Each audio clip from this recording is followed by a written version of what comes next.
Hi, my name's Heather. I'm filling your screen now. I'm the Vice President of the Lewis Carroll Society of North America, and I also get to put on these virtual events. I'm the head of the Virtual Events Committee, the Senior Common Room Curators, we like to call ourselves for obvious reasons.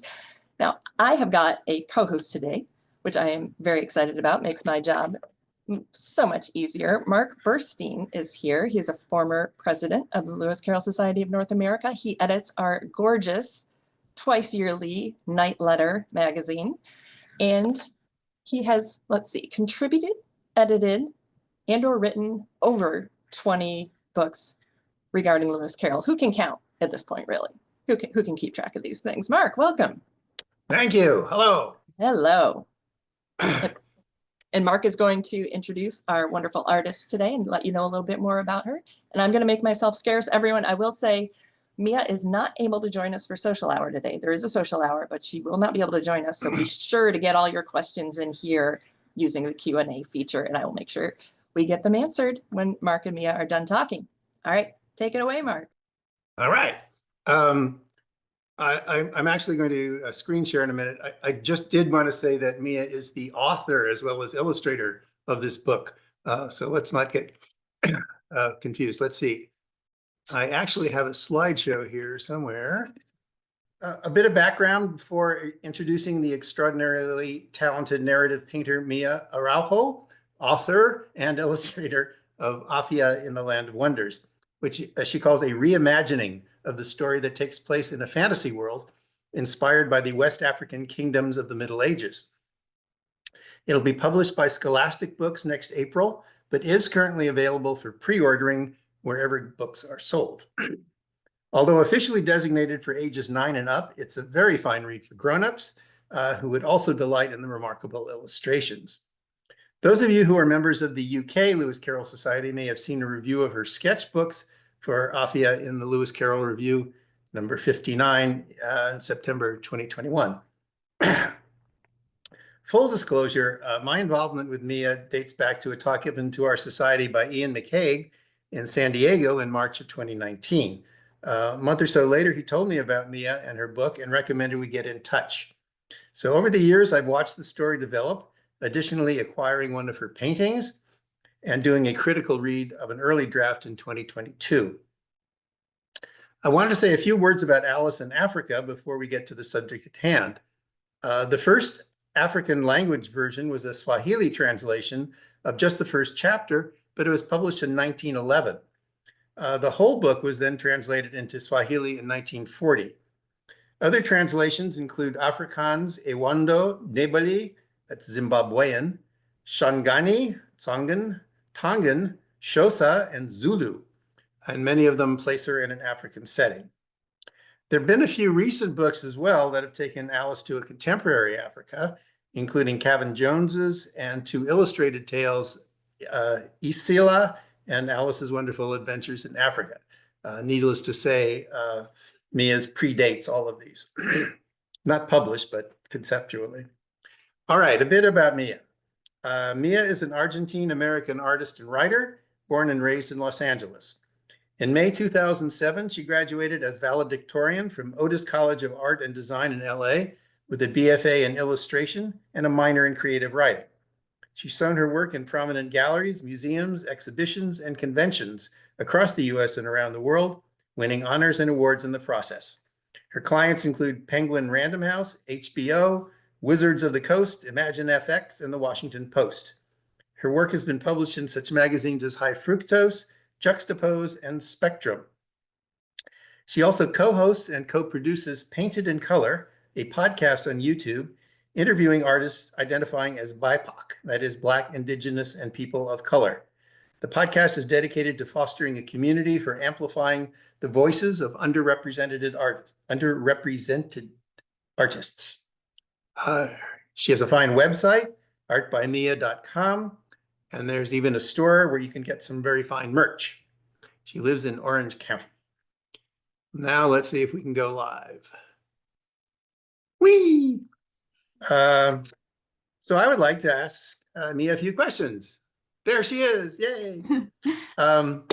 first question, when did you first fall in love with art and realize that you wanted to pursue it as a career? Oh, yeah. First of all, I just want to say thank you so much for that intro, Mark, and all of you for having me, and everyone in the audience for being here. It's really exciting to be talking to you today. But yeah, I don't actually remember a time that I fell in love with art because I don't remember a time before I was drawing. And every kid draws and stuff, and I just never stopped. And I do remember my first career day in first grade saying I wanted to be an artist and an author. But I, throughout my life, just kept drawing, never stopped drawing. And after college, did stop writing at some point and started up again for this story, but we can get to that later.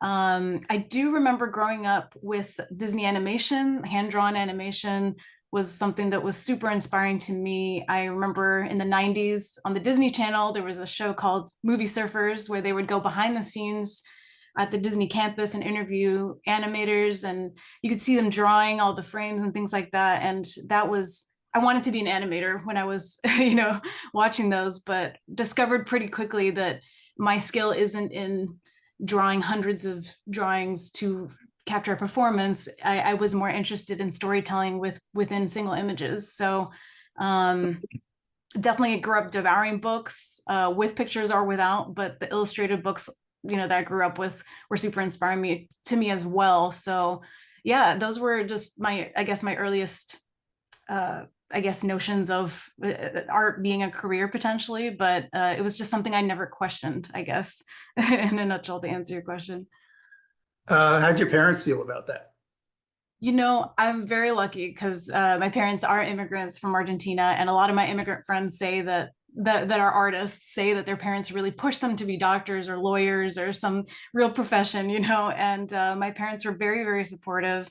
My twin sister and I both were into drawings. I think they probably saw something, I don't know, they saw something kind of magical about that. I don't know. But I think, maybe now they do worry about me a little because it's not a very lucrative career, but I am very grateful to them for putting us through art school like that. Even with scholarships, that was not easy, so they sacrificed a lot for me to be able to live out my passion. So I am indebted to them for that.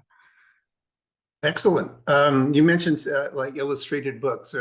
Who were some of your favorites and, artists who influenced you and you admire? I'm so glad you asked because I have a couple examples. This is one of the first ones that blew me away. You might know her work, but it's Kanuko Craft. And this book in particular, King Midas, I remember my, I think it was sixth grade teacher showing us this work. And I was just blown away by these oil paintings, the detail, and there's just so much storytelling and heart in her paintings. Sorry about the glare, but I highly recommend this book and all of her books because they're equally detailed. She's amazing. That was one of my first illustration heroes.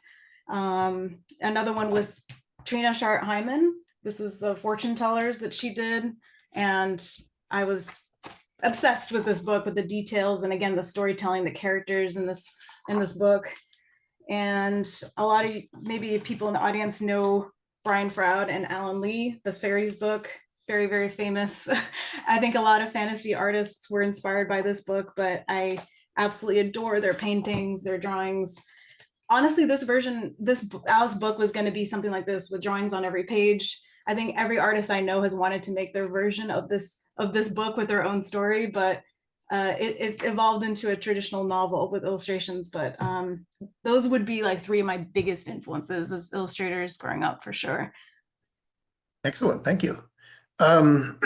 What about your process and techniques? Anything you can tell us? Yeah, I paint traditionally and draw traditionally primarily. I did learn digital painting and drawing in the last few years. I'm a very late bloomer when it comes to that, but I credit my influence of traditional animation, hand-drawn animation. I always wanted to draw with pencils, draw by hand. There's still nothing that can replace that for me. But like we did learn digital tools in school. I just never warmed up to it, I guess. I stuck with acrylics for painting because I found oils very intimidating for some reason. And acrylics feels a little more forgiving. I don't know, maybe oils is too, but it's just a medium that just kind of clicked with me, and I just kept with it. I like the colors. There's the painting that back there, the cover of the book, but I like that you can make the colors very luminous, that you can sort of build up the opacity. In terms of my process, I do a lot of sketchbook studies. I use reference for things that I don't know how to draw, or to figure out poses, to figure out the picture, like the composition and things like that. I do use digital, where I'll scan my sketches from my sketchbooks and kind of Frankenstein together sketches to come up with a composition, try out colors so that it's a little faster to come up with color palettes that way. But once the picture is figured out, I go back to traditional stuff. So I'll do a final drawing all in pencil, and then I will transfer that drawing to board. So I paint on wood panel. I have that gessoed, and I use like transfer paper that's kind of like a chalk paper to transfer a line drawing to the board, and then just start with layers, just painting with acrylics. If I ever get stuck on a painting, I might take a photo of it and try some stuff digitally, because to not, mess up the painting itself. But that's the extent of digital, I guess, in my process. I have used digital for a couple freelance projects where the time constraints weren't, great for traditional work. But I prefer to paint and draw traditionally whenever I can. It's just what I know. It's what I love, and yeah. Excellent. I'm very much on your side there. Love the traditional hands-on. So you're talking to the Lewis Carroll Society. How did you first find Alice? Did you as a child, or? Yeah, I don't know if I first watched the Disney movie, because I obviously was watching every Disney film that was out. So I can't remember if I first watched the Disney film or read the book, but whichever one it was, the book is what stayed with me the rest of my life. And I've read it so many times. I've read it in English and Spanish, and I love it probably more every time I read it. And it's one of the few books from my childhood that still holds up to me as an adult. It has like more meaning or different meaning, throughout the times in my life that I've reread it. And honestly, as a story, as a fantasy story, it's kind of like, I guess it's somewhat the benchmark that I've set for myself in terms of what I aspire to create, in the sense that I can't believe it's been so many years that the story's been out and it still resonates with people. The characters are so iconic, like Alice, the Cheshire Cat, and the Mad Hatter in particular are my three favorites. And I don't know, there's just this randomness, but this like natural, I can't even describe it, but like it's the kind of characters that you just, as a writer, would love to kind of stumble on, and that they just feel alive beyond the page. And anyway, I could gush on and on about this book, but No need to. We're on your side. How did you happen to choose medieval West Africa to set this in? Yeah, so I grew up, on the fantasy genre. It was my favorite, just like all the stories like Lord of the Rings, or the Chronicles of Prydain, any of the picture books, or, fairy tales from the Brothers Grimm and things like that. And I didn't really notice until I was older that there was kind of a pattern, that all the these were all sort of Eurocentric worlds, either in real life or fantasy versions of them. And like I said, I didn't question that until art school. I took an African art history class. And I took that class because I realized I didn't know anything about it, about the continent, aside from like ancient Egypt and obviously the slave trade. And I think learning about the West African kingdoms that existed during the Middle Ages was so mind-blowing to me that it completely changed not only my worldview as a person, but as an artist. It changed my ideas, what the fantasy genre could look like, what I wanted it to look like. And that year that I took that class is actually the first year that I thought of doing my own version of Alice that had some West African sort of influence. I didn't know how to make it at the time, but that was back in 2007, and that idea just kind of never let me go. But basically with all my work, I am inspired by the things I love, the things, that resonate with me emotionally, but also what I want to see more of in the world. And because I can make pictures and also write, I just wanted to put both of those things towards paying homage to this part of the world. So the story, or the setting in my book, is not West Africa. It's a fantasy world that's paying homage to that part of the world. And it's my hope that the characters in the story itself will make readers want to read up about that part of the world, that time period. It's super interesting, and I personally love reading about, in the fantasy stories that I like, reading about what inspired those stories. So that's been my hope with this. So yeah. Thank you. Without intruding on spoilers, is there anything you can share with us as the plot or the themes? Yeah, totally. So, in the original Alice, I actually didn't, when I was rereading it to write this book, I didn't remember that Alice has a sister that's sort of a bookend character. She's reading a book to Alice, she falls asleep, and then tells her sister all about her adventures in Wonderland. And when I started, I've been thinking about my own version of Alice. I wanted a personal connection to it. And in 2012, when I started this version of it, is actually the first year that I left home. And we'll get to this. This is another question you have later, but the whole reason for me writing this story was that I was writing it for my twin sister as a way to reconnect with her after leaving home and that sort of thing. And when I reread that first chapter and saw that Alice had a sister, I was like, that's my entry into the story, into making it my own. So this story follows 16-year-old Afia, who must choose between staying in an isolated home with her beloved twin sister or journeying into a magical but dangerous Wonderland on her own.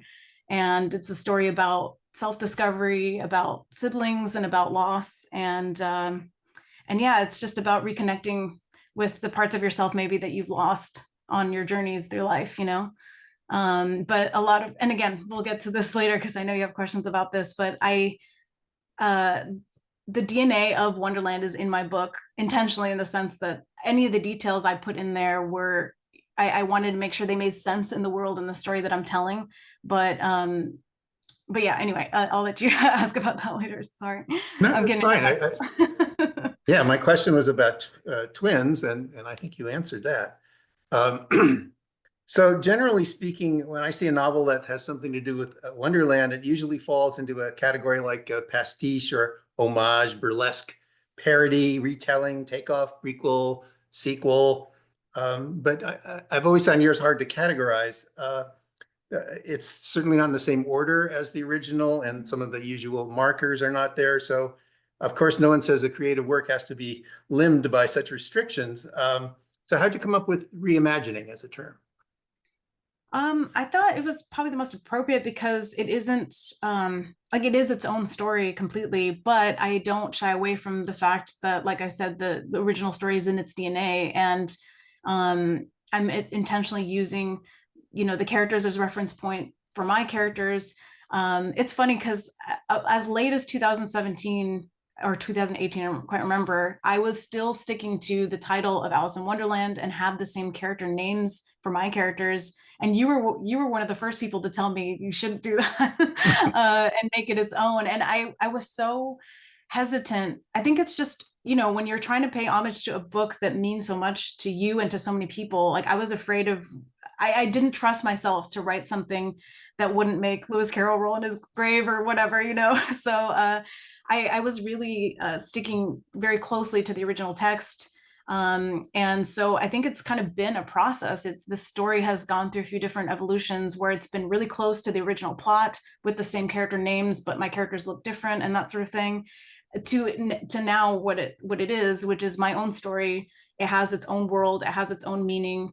When you asked earlier too about the themes, like the themes of nonsense and sense in the original Alice, I've sort of translated it to the themes of curiosity and fear, which are two of the things that Afia has to grapple with in her journey to discover who she is. So all of those kind of details in the story, in the original story, I tried to kind of make sense with what I was trying to do with mine. But it is completely reimagining because it's not in the same style as Lewis Carroll's work. It's a completely different thing on its own. And I guess that is the best homage you can pay to something that you respect so much, is not try to mimic it, but to make your own thing that speaks emotion, authentically to you as a creator and your experiences and stuff and your worldview, I guess. But that's all you can do, because the original story is his. That was his expression. And then this is mine. So they're going to be different things. Amen to that. Yeah, so many of these books that come out are just trying to imitate him. And up kind of second rate. I think what you're doing is far more, far better tribute. So can you tell us a little bit about how the book evolved, you know, how it started and Patreon and all that stuff? Yeah, I can do a little screen share too to show some of the art as well. Let me know if, but I guess before I do that, I'll start with 2012 was when I was first coming up with this version as a sister story. And I was working retail jobs, and I was kind of in between kind of career moments where I had previously been showing my work in galleries, and that world was kind of, you know, it wasn't as reliable, I guess. And I was just sort of having a conflict as an artist in terms of what I wanted to make next. So I started working retail, working at restaurants and stuff. And when this idea came to me, it also became pretty important because the blue skies phase of any project is not, you know, it's not something that you can rely on financially. And so it was kind of me actually going into my life of just being an artist to then being, you know, a full-time employee doing other work and doing creative work on the side. And those experiences actually did end up influencing the story too, which is interesting and it's all for me. But like in terms of the people I met, like some of the characters or situations in the story were somewhat inspired by that as well. Yeah, I think from 2012 to about 2016, I was trying to figure out the story, the characters, what I wanted to say with it, the visual look of the story. And like I said, it went through various, you know, stages, but finally in 2016, if I can share my screen here, I got the lineup of the characters. I'm like, okay, this is my cast. This is where I'm going with this. I did this painting here in 2017 of the two sisters. And so basically every year as I was working on this part-time, I would come up with more art and start slowly building the body of work of how it looks of other paintings. And I didn't include them here, but they're on my website. And slowly developing the characters over the years and all that. So that's all of this. The story was kind of mostly just outline at this point. I knew how I wanted to end. I knew the arcs and things like that. I just didn't have time to sit down and write it because I was full-time, you know, working, but I was also starting to go to conventions and showing this art and talking to people about the story. And that was actually really important because I think there's a tendency for artists to sort of hide a story until it's ready, until it's finished. But it was actually really important for me to share this while it was being created, to already start sort of telling people about it, and getting to meet people like Ian McCaig and stuff like that only happened. And then in turn, you, Mark, only happened because I started sharing all this so early.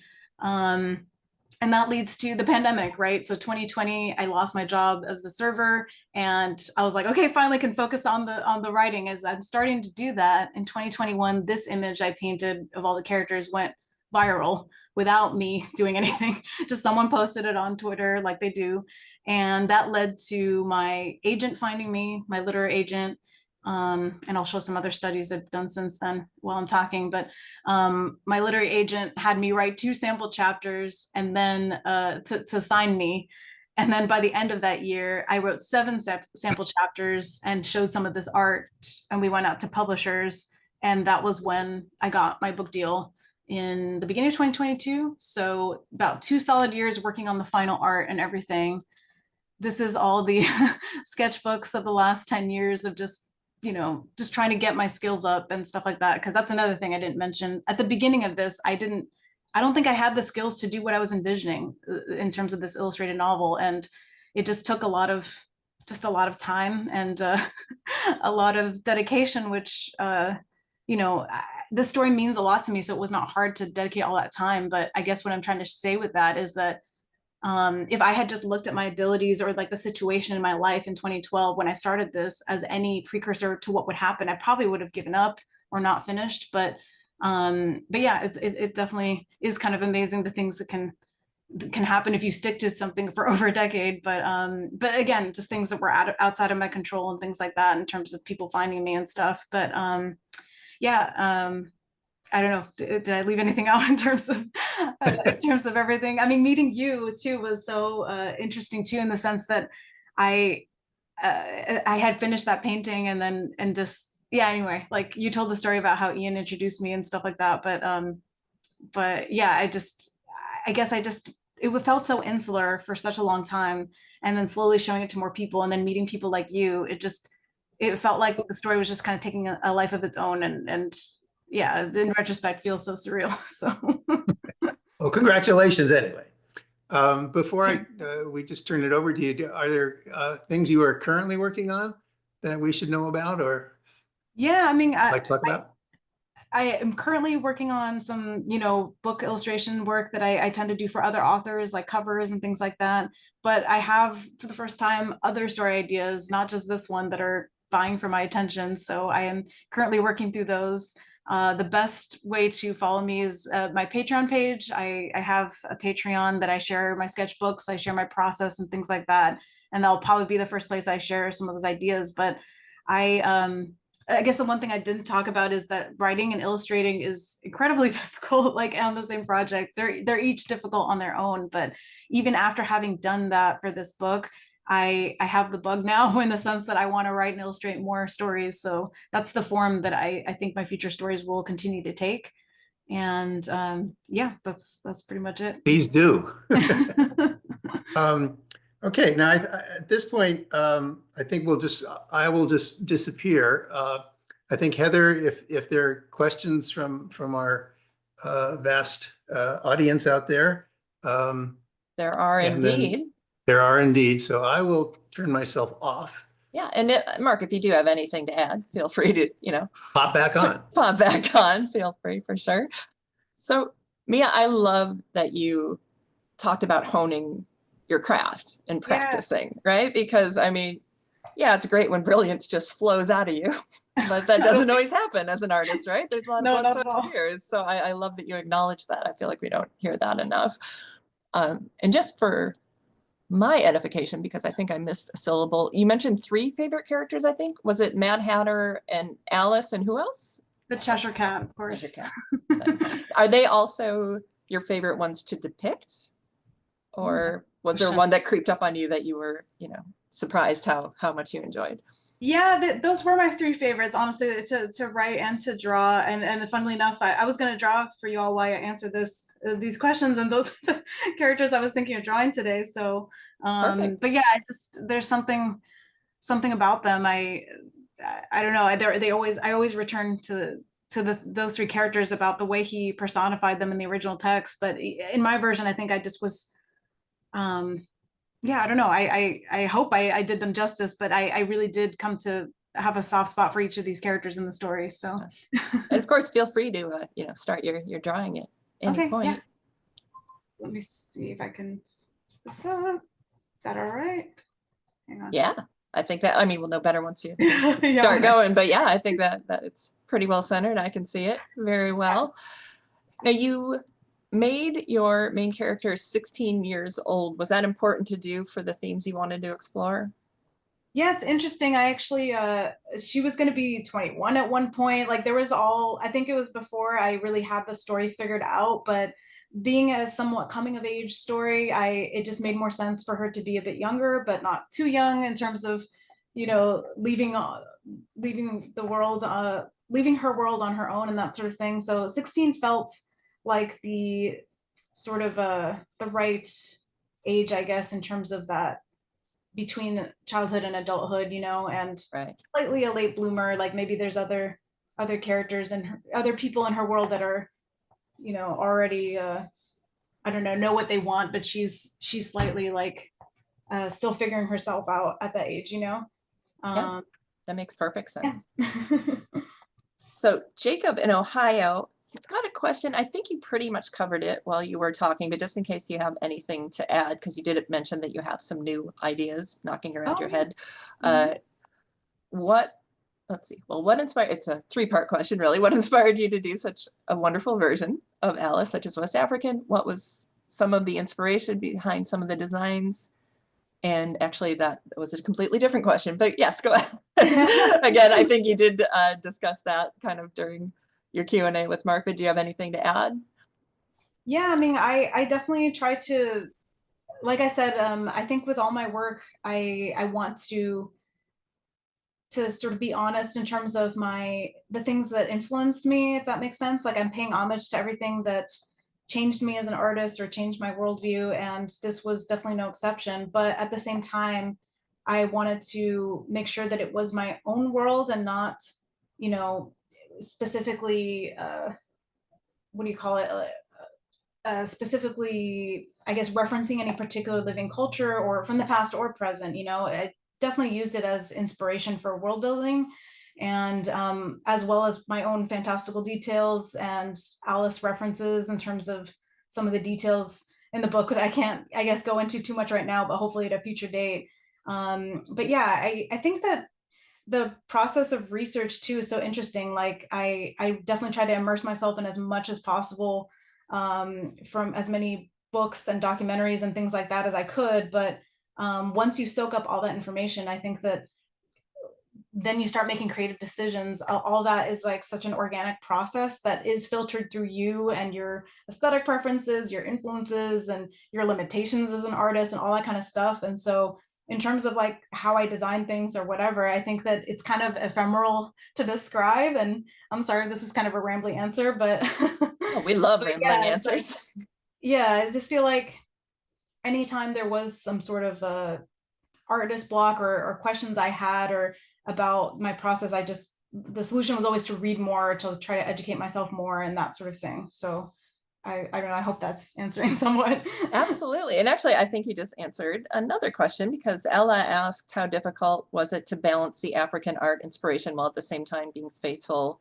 to the Carolean characters when writing the book? So I feel like you got into that a little there, but do you have anything you want to add about that? And also Ella's looking forward to the book. She adds, as we all are. Awesome. Yeah, I think that when I originally was trying to be really faithful to the original characters and stuff like that, and I realized that I'm only going to be a pale imitation of Lewis Carroll. Any of us can be, right? That's all we can be. So I think I just tried to be faithful to the characters and the story that was emerging.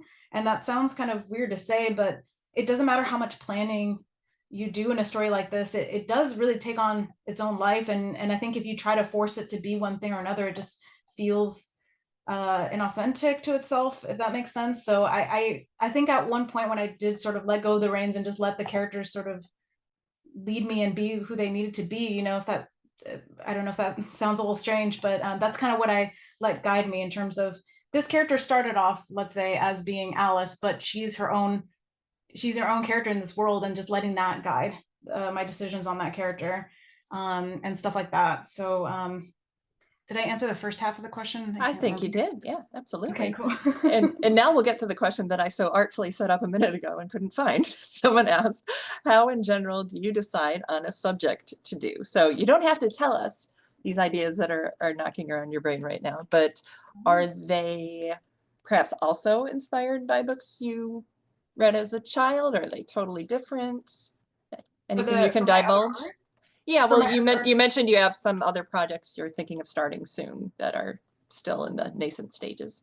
Yeah, definitely. I think a lot of my influences are books primarily. I read a lot as a kid and as an adult, and I just devoured books and stuff like that. So I do have a lot of influences, obviously, that are literary, but other things are just you know, situations in my life or people I've met, situations I've been through. It's usually the starting point for an idea, and then I don't like to, I guess I'm not as interested in sticking specifically to my life, because oh, did this stop? Hang on. I'm just seeing that the feed just sort of slowed down. I'm going to switch back and forth real quick, see if that helps. Yeah, it just froze for a second there. Yeah, okay, we're back in motion. Perfect. Sorry about that.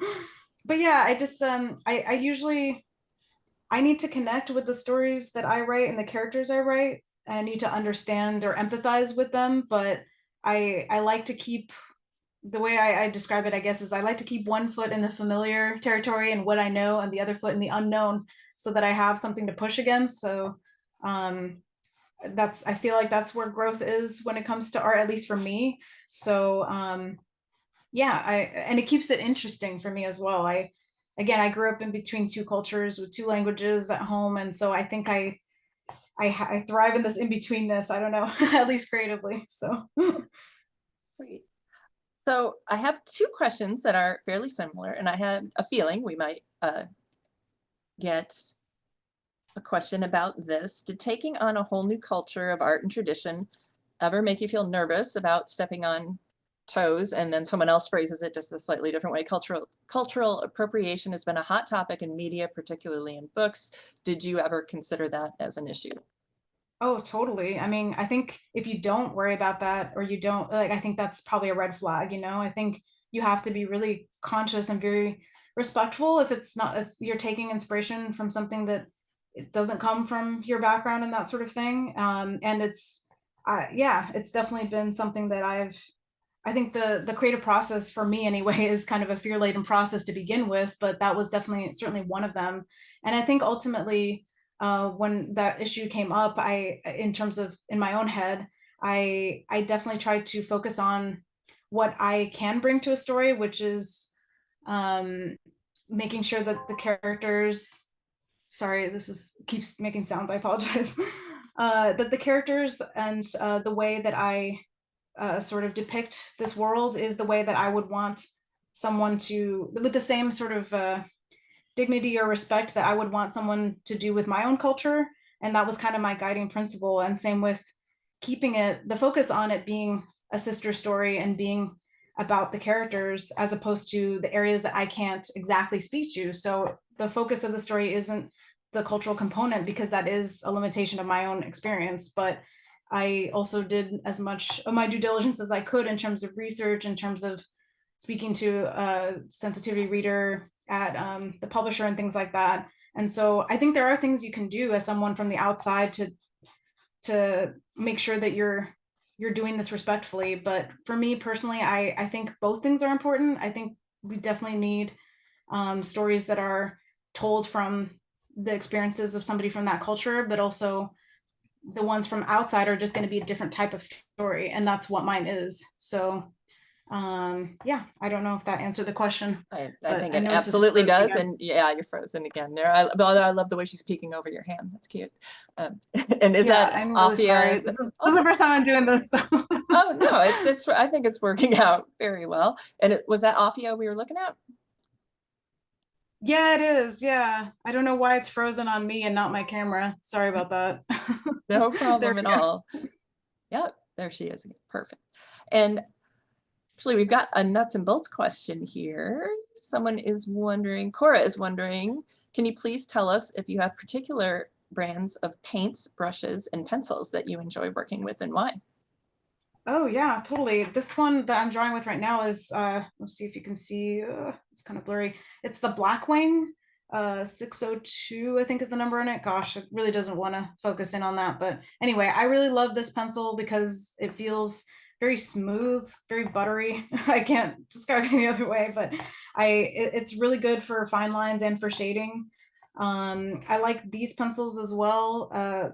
For different colors. They're the Derwent drawing pencils, and they come in, this one's Venetian red, but I like their chocolate color, and there's a Venetian blue, or a different blue color. So I'm totally blanking on the name of it, but yeah, those are my my drawing tools. Your go-tos. Yeah, my go-tos. And then I just use Liquitex acrylics. They've always worked for me, but know some people who love Golden as a brand. I think Liquitex is just what I'm familiar with, so that's what I use. And brushes, I use just the most inexpensive because I just go through them really fast. So they're university, I think it's the red university pencil or paintbrushes by Winsor & Newton that I use the most. But yeah, just something that's inexpensive but is durable, I guess. Well, that's great to know that your tools are accessible to everybody. Yeah.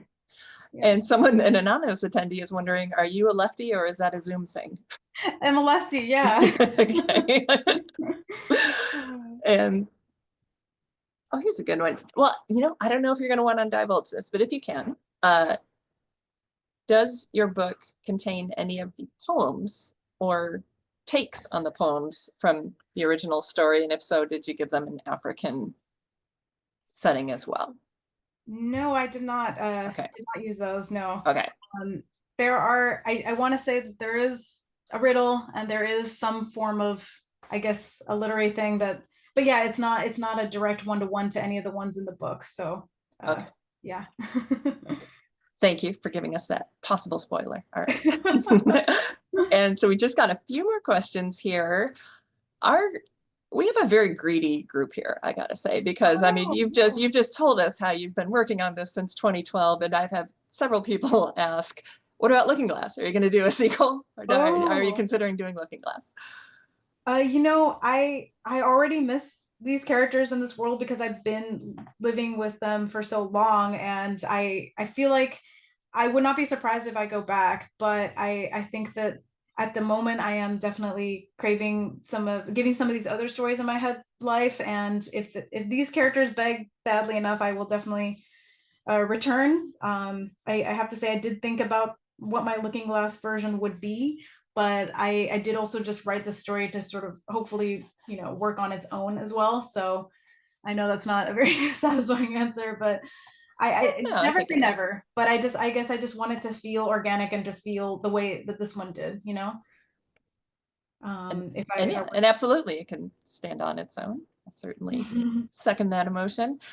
And everybody, I'm going to put the link to our social hour in the chat, right? Or not to the social hour, but to the email that went out today, which contains the link to the social hour, just so you all have it. And we will adjourn to that in just a few minutes. We've got one question left that I think is a perfect one to end on. Ella is wondering, do you have any words of wisdom for those who want to write their own spin on Alice in Wonderland?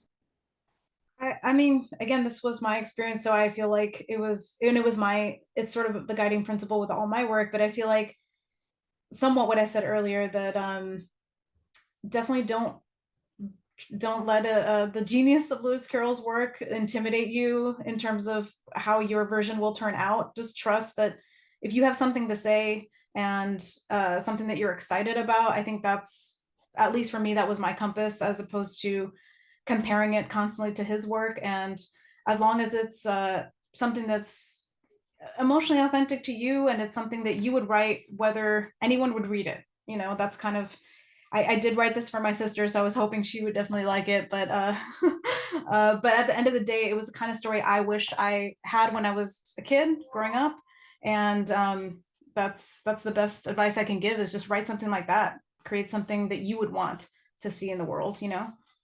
I love that you wrote it for your sister. That's so nice. And yeah, and similar to what you just said, I interviewed a songwriter at our spring conference who said that, you know, it's so important to remember that any adaptation, whether it's musical or visual or written, a different take on the story, like everyone is doing this because they love this book. They love the source material. Like it's all done out of this place that comes from an individual's love for the subject matter. And so it's just so important to keep that in mind when we look at all these wonderful adaptations. Oh, you're frozen again. Yeah, there we go.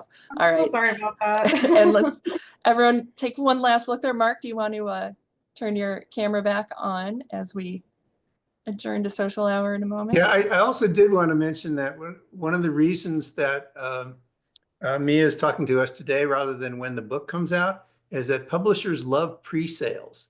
So if you guys want to think you will eventually buy this book, do it now. Do it, you know, order it through a bookstore or that online company we all know and love. But it would be very helpful if she had some pre-sales out of this. Just want to say that. Thank you, Mark. Yeah.